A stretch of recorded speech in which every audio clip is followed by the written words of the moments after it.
नमस्कार दोस्तों, जय हिंद, जय भारत। दोस्तों, आज हम इस वीडियो में जानेंगे खाद या जैविक खाद क्या है, यानी खाद किसे कहते हैं या फिर जैविक खाद क्या है। इससे संबंधित प्रश्न मध्य प्रदेश की बोर्ड व लोकल परीक्षाओं में पूछे जाते हैं दोस्तों, कक्षा 11वीं और 12वीं में। विषय फसल उत्पादन और उद्यान शास्त्र के अंतर्गत। आई बात समझ में आपको? और ये विषय है कृषि विज्ञान के अंतर्गत। अब हम देखते हैं खाद या जैविक खाद किसे कहते हैं। ऐसे सड़े गले जैविक पदार्थ, यानी कि ऐसे सड़े गले जैविक पदार्थ जो भूमि में मिलाए जाने पर भूमि की उर्वरा शक्ति यानी कि उपजाऊ शक्ति में वृद्धि करते हैं। यानी कि दोस्तों, जैविक पदार्थ क्या होते हैं? सड़े गले पदार्थों को हम जैविक पदार्थ कहते हैं, ठीक है ना।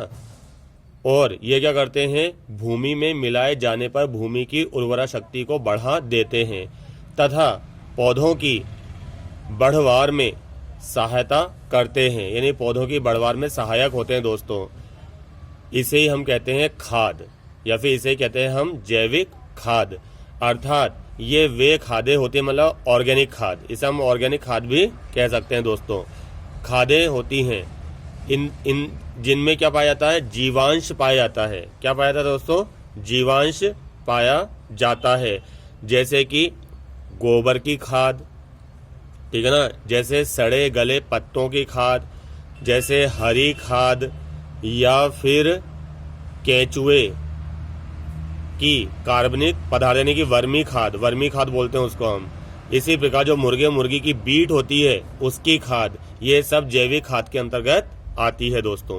अब हम देखते हैं जीवांश या गोबर की खाद के क्या लाभ होते हैं, यानी कि गोबर की खाद के या जैविक खाद के या फिर जीवांश खाद के क्या महत्व है या फिर क्या लाभ है। इस खाद के प्रयोग से भूमि की भौतिक दशा में सुधार होता है दोस्तों। हमारी भूमि बंजर होने से बच जाती है। रासायनिक खाद क्या करते हैं? हमारी भूमि को नुकसान पहुंचाते हैं, फसलों को नुकसान पहुंचाते हैं और हमारे शरीर को भी नुकसान पहुंचाते हैं, परंतु ये भौतिक दशा को सुधार करते हैं भूमि की। दूसरा है भूमि की जल धारण क्षमता में वृद्धि करते हैं, यानी भूमि की जो नमी है उसको ही बढ़ाते हैं दोस्तों, यानी मिट्टी की नमी को बढ़ाते हैं, ठीक है ना। तीसरा है भूमि में लाभदायक जीवाणुओं की भागीदारी से उसकी उर्वरा शक्ति अत्यंत बढ़ जाती है, यानी कि जीवांश खाद से या फिर गोबर की खाद से मिट्टी में जीवाणुओं की संख्या बढ़ती है। जीवाणुओं की संख्या बढ़ती है तो मिट्टी की गुणवत्ता बढ़ जाती है। मिट्टी की गुणवत्ता बढ़ती है तो पौधे के फल और फूल में सुधार आता है, उसकी वृद्धि में सुधार आता है। आखिरी है भूमि में वायु के संचार की वृद्धि होती है दोस्तों, यानी भूमि में वायु के संचार की क्या होती है दोस्तों? इनसे वृद्धि होती है, परिणाम स्वरूप जड़ों का उचित विकास होता है। रासायनिक खाद में ऐसा उपयोग नहीं देखा जाता है दोस्तों। उम्मीद है आज का वीडियो को पसंद आया होगा, समझ भी आया होगा। मेरे चैनल को लाइक करें, शेयर करें व सब्सक्राइब करें। धन्यवाद।